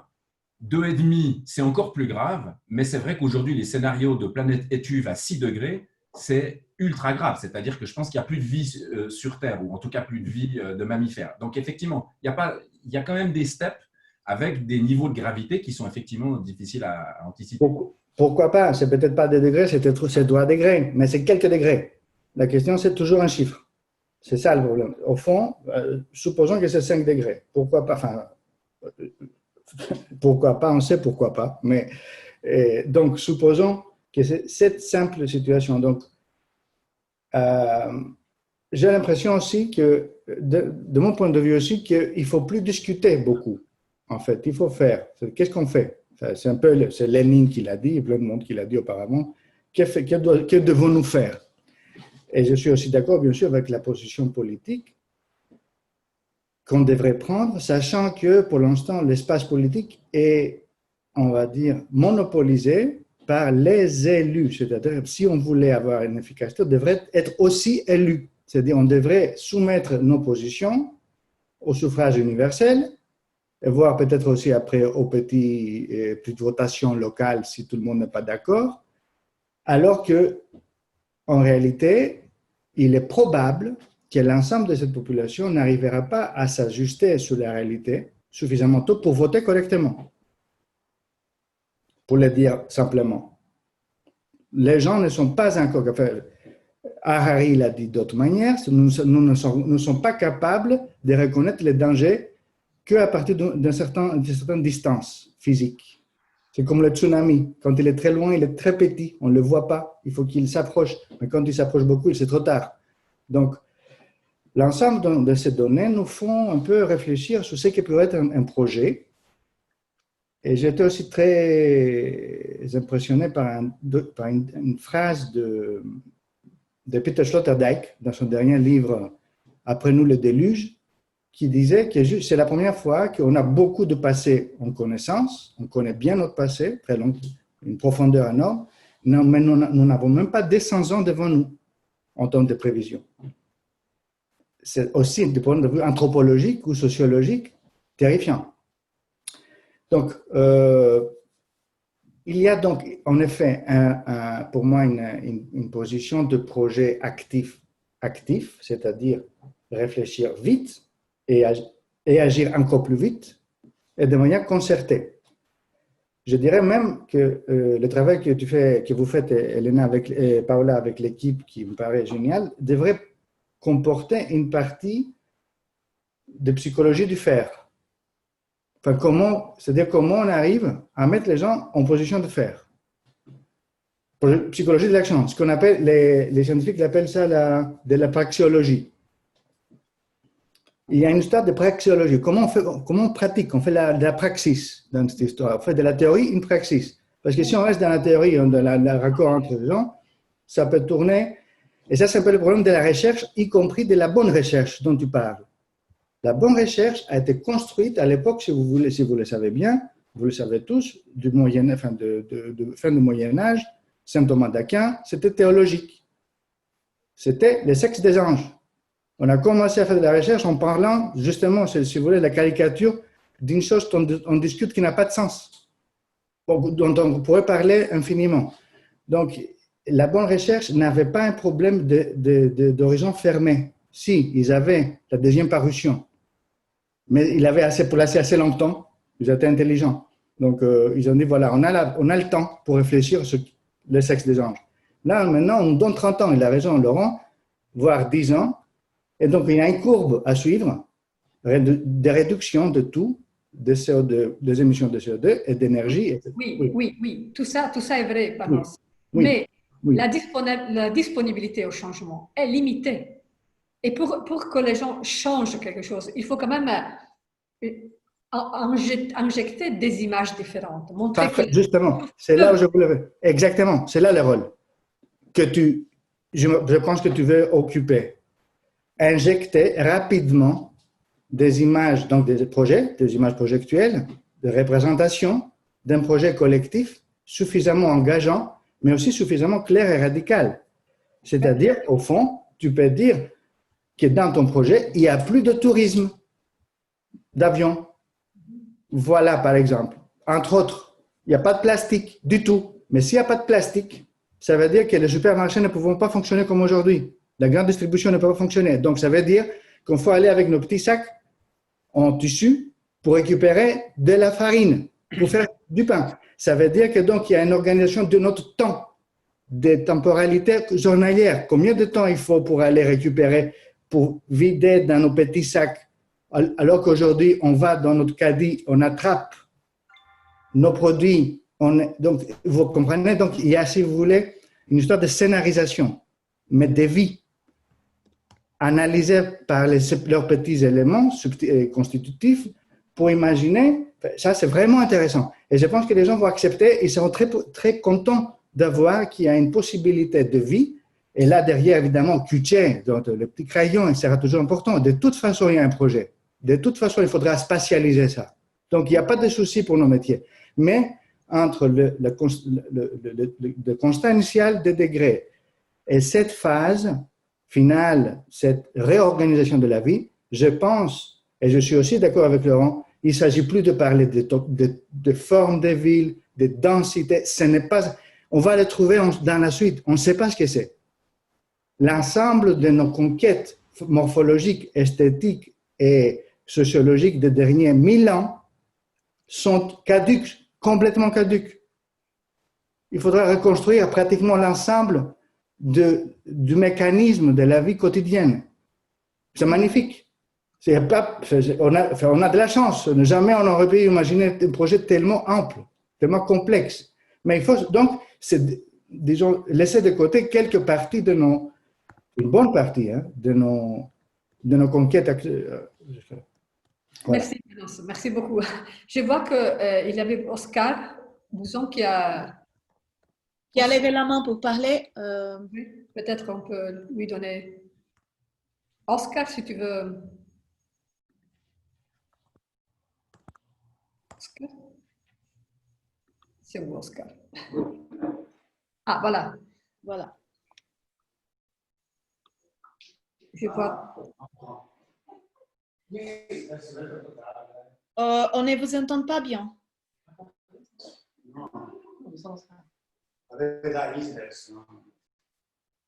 Oscar, on ne vous entend pas bien. Non, c'est dit. Bonjour, vous êtes là?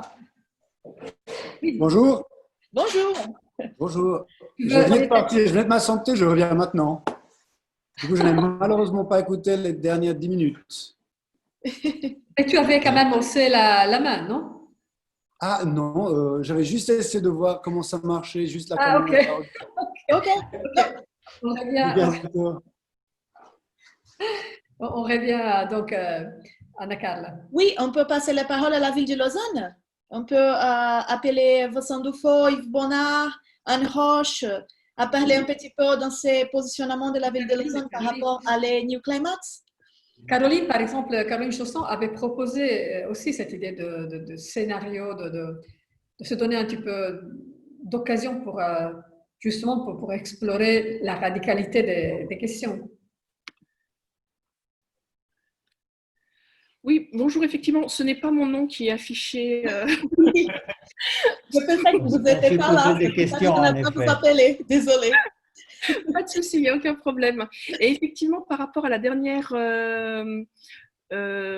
conférence à laquelle on a pu assister, effectivement, à différentes discussions que l'on a pu avoir ultérieurement, et il nous semblait intéressant, effectivement, Luca Ortelli parlait du roman de la ville, il me semble, à la dernière conférence, et on se demandait s'il n'était pas, pour justement pouvoir s'adapter s'adapter à la ville de Lausanne et pour pouvoir répondre justement et fonctionner avec, on va dire, la temporalité politique et des services qui pourraient mettre en œuvre effectivement une réaction vis-à-vis de ces modifications climatiques, imaginez en fait un Kadavrevski qui partirait alors on va dire des catalyseurs climatiques dont tout le monde parle. Alors il faudrait effectivement les choisir, les développer, en tirer des conséquences pour le territoire lausannois et voir comment ce territoire pourrait évoluer, on va dire pas de manière radicale, parce que même s'il y a, c'est urgentissime de modifier le territoire, nos modes de vie, pour justement pouvoir, on va dire, survivre après, je ne sais pas, 2050, 2060.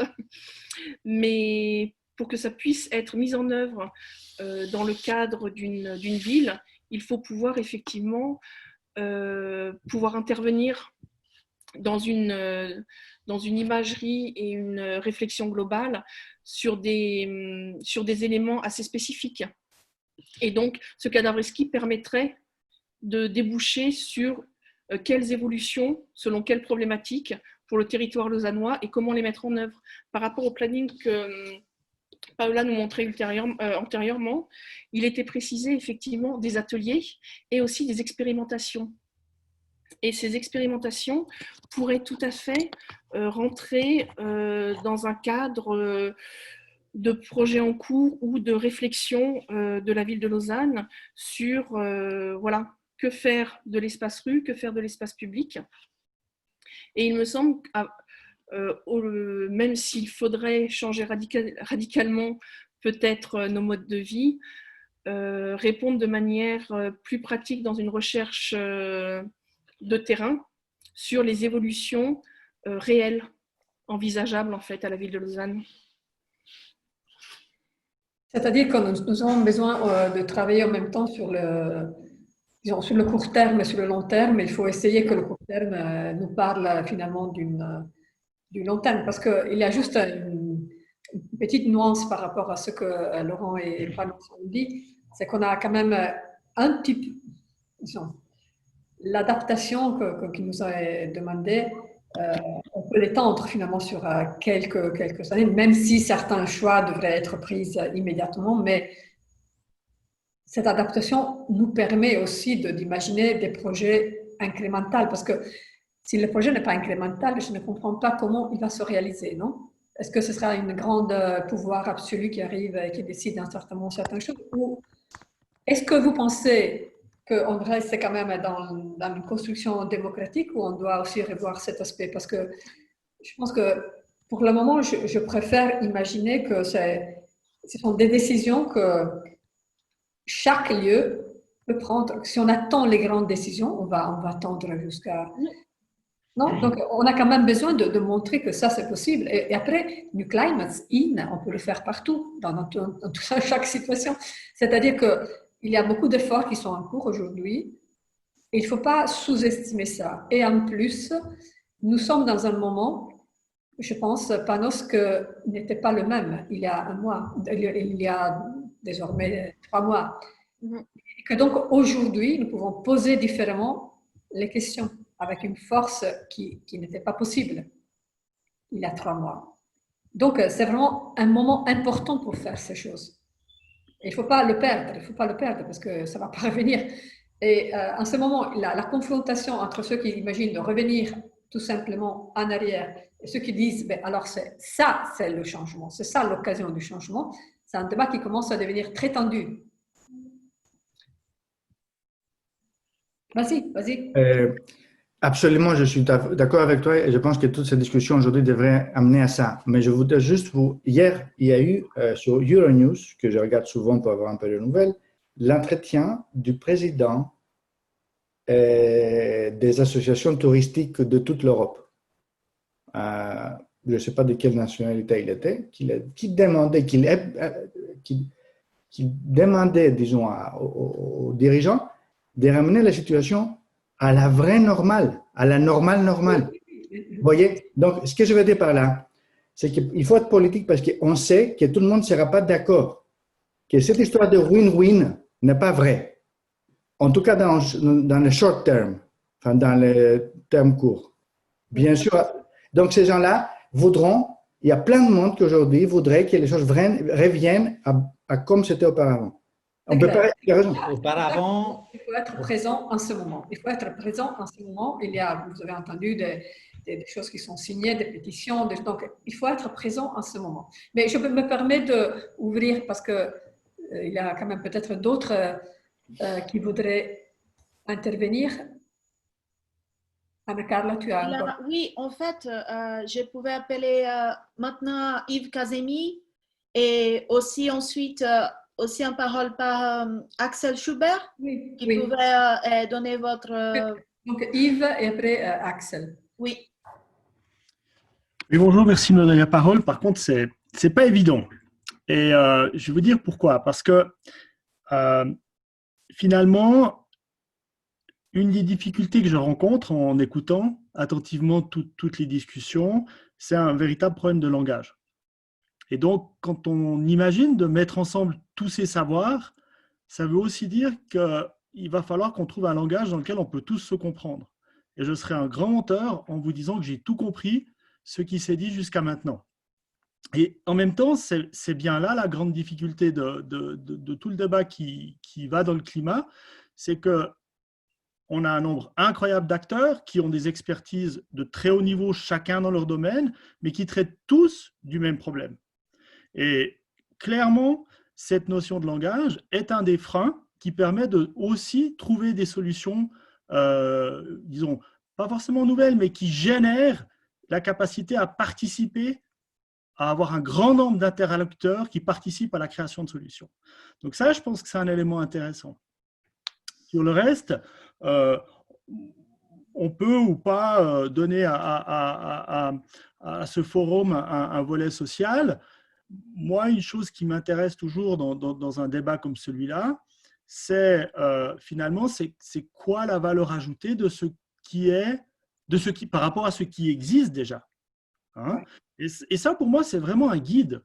Parce que, étant, de par ma fonction dans le domaine de l'environnement, quotidiennement en contact avec des forums, ayant participé aussi à de nombreux forums au niveau national et international, finalement, tout ce débat existe déjà. Bien sûr. D'une manière ou d'une autre. Alors, finalement, si on crée quelque chose, qu'est-ce que nous pouvons apporter?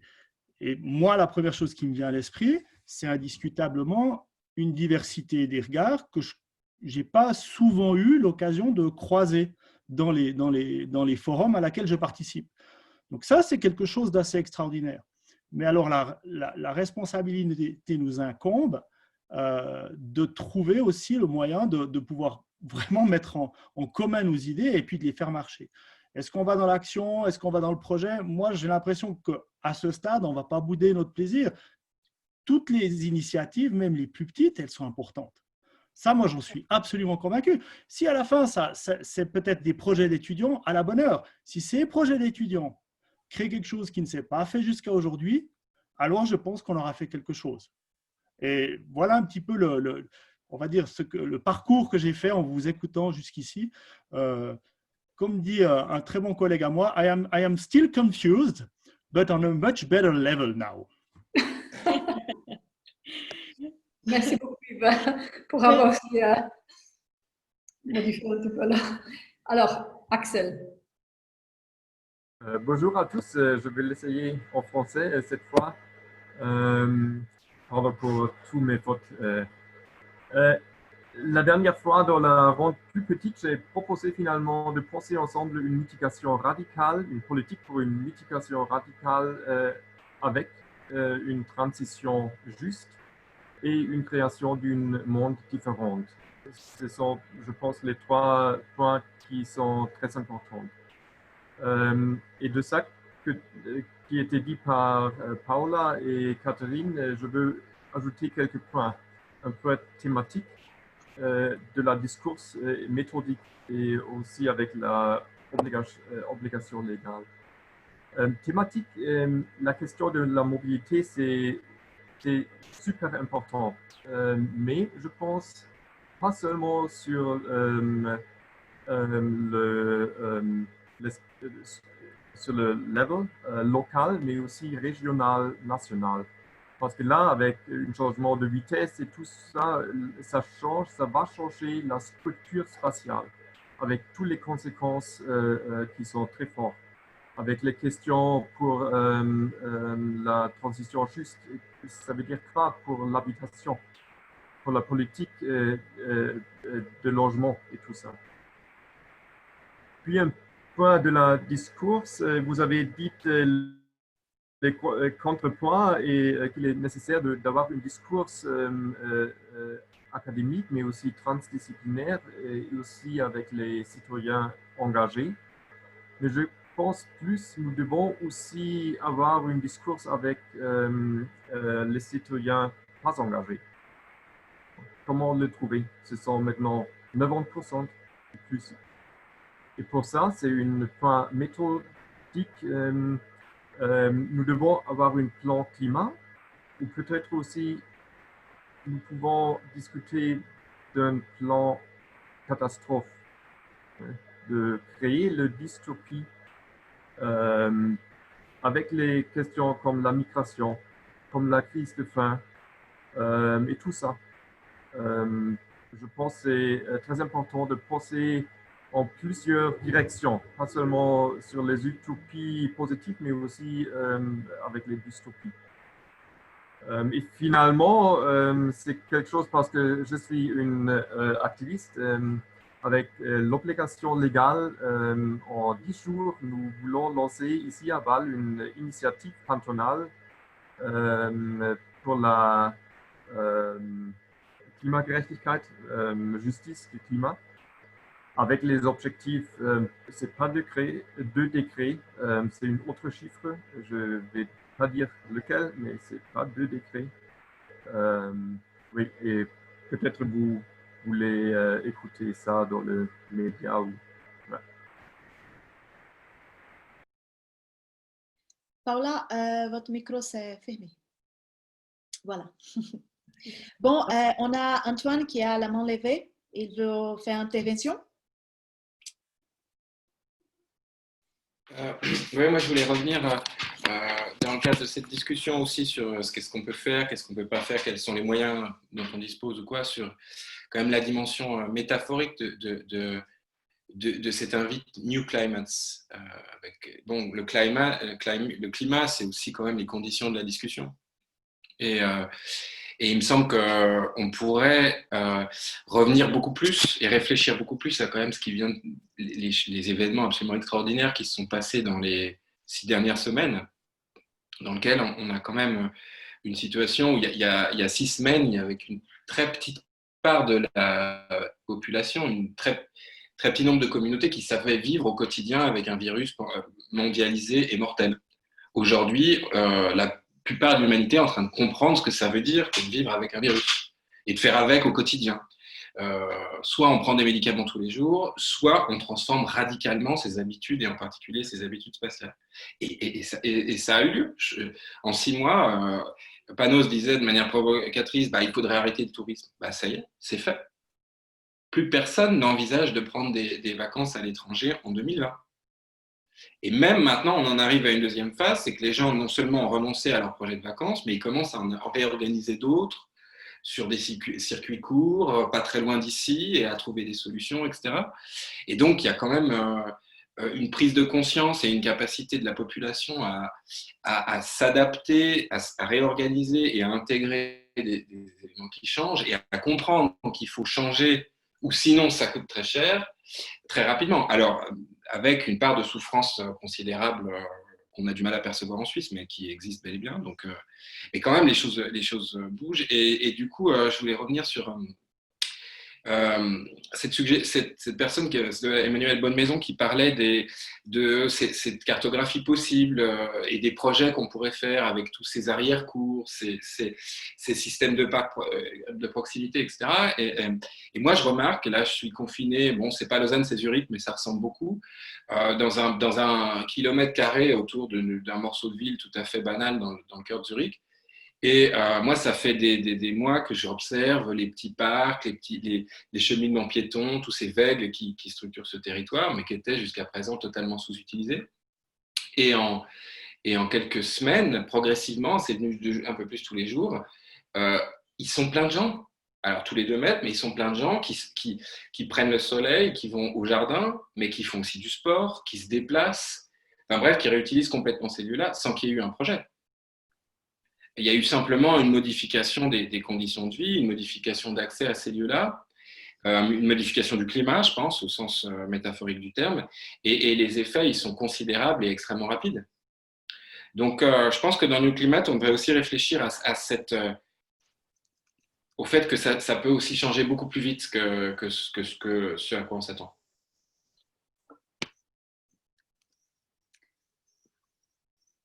Paola, le micro. Oui. Je pense qu'on est arrivé à 8 heures. Oui. Donc, peut-être on peut se dire qu'on a passé 2 heures assez riches. Cela dit, je pense que ce que Yves Casemi disait sur le fait qu'évidemment, il y a beaucoup d'occasions en ce moment et les gens peut-être ont même plus envie que dans le passé de discuter de thèmes qui sont en même temps du quotidien, comme le disait Antoine, mais aussi dans des grands scénarios comme Laurent et Panos disaient, avec des objectifs larges comme ce que Axel nous proposait. Donc, on a envie peut-être justement de passer. On considère que notre existence, mais elle participe aussi de quelque chose qui est plus large. Et donc, c'est quand même un moment extrêmement important, je pense, qu'on passe. Et s'il y a peut-être une occasion pour aller au-delà des stéréotypes, aller au-delà de ce qu'on a accepté sans trop le contraster, c'est peut-être ce moment ici. Donc, New Climate, c'est peut-être quelque chose qui est possible parce qu'on est aussi disposé à changer. Non? Il y a quelque chose qui nous permet de faire un pas vers quelque chose de différent. Donc, je pense qu'il y a juste une petite chose que Anna-Carla voudrait montrer, une petite carte, encore une fois une carte, mais qui voudrait un petit peu, qui est la base sur laquelle imaginer de placer tous les occasions et les lieux qui seront évidemment nommés et les thèmes qui peuvent les caractériser. Je pense qu'en tout cas, ce New Climate, c'est justement c'est quelque part, et je resterai d'une certaine façon fidèle à cet aspect d'être situé quelque part. Et donc, Anna-Carla, si tu veux... non, tu veux moi. Tu peux partager l'écran comme ça. Je partage rapidement. Oui, je le dis pour tous. Comme ça, pour faire les points et aussi pour inviter à la prochaine séance. Oui, bien sûr. Voilà. Je vais partager. Je pense que c'est ici. Et...